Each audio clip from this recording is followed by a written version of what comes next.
The Native American tribes in the Northwest Pacific region of North America are famed for their impressive totem poles, each of which is elaborately carved and painted and may tell a tale about a tribe or family or describe the deeds of a person or people.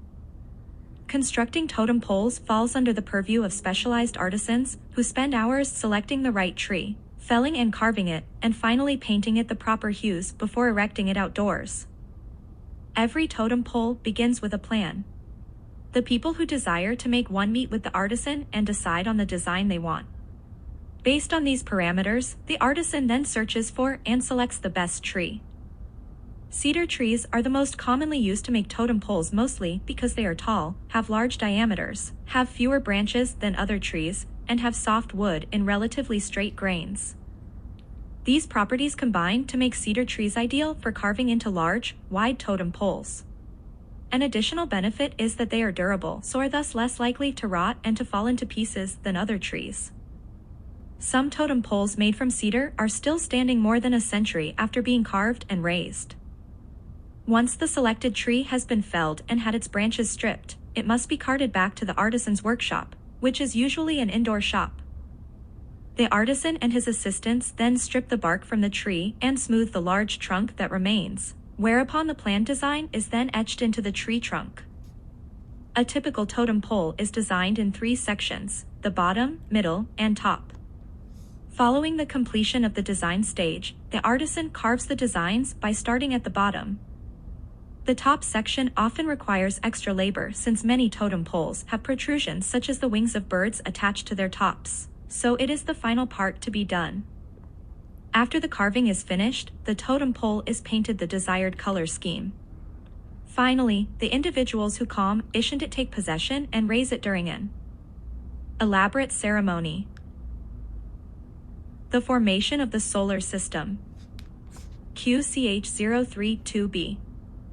Astronomers estimate that the solar system is somewhere around 5 billion years old and have several theories regarding its creation. The most common and most widely accepted one is the nebular hypothesis. According to this theory, the solar system developed from an enormous cloud of gas and dust. First proposed in the 18th century, the nebular hypothesis was not widely accepted until the late 20th century, when observations of newborn stars and their solar systems appeared to confirm many aspects of it. The nebular hypothesis posits that a huge cloud of gas and dust began collapsing on itself due to the force of gravity. As it collapsed, the conservation of angular momentum caused the gas and dust to contract further and to spin rapidly. This spinning created a central core of elements, primarily helium and hydrogen, which formed a new star, or protostar, that would eventually become the Sun. The contracting elements heated up, and nuclear fusion in the protostar soon occurred. Around the protostar, a large flat disk of dust, rock, and ice, which would become the planets, moons, and asteroids in the solar system, collected. This initial stage in the formation of the solar system lasted approximately 100,000 years. Next, the planets formed through the process known as accretion. In the spinning disk of material surrounding the protostar, dust, rock, and ice started slamming into one another and clumping into bigger and bigger masses. As they increased in size, their gravitational fields attracted more material, so they grew even larger.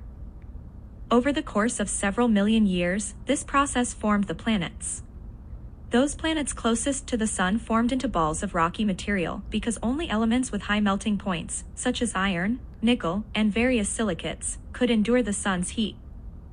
The outer planets, on the other hand, formed into giant balls of gas since in the colder region, which is called the frost line by astronomers and which starts between Mars and Jupiter. More of the spinning disk's material survived the Sun's growing heat. This material mostly existed in the form of gas and ice crystals. The spinning outer planets captured large amounts of this material and subsequently grew into massive balls of gas that contained some frozen elements.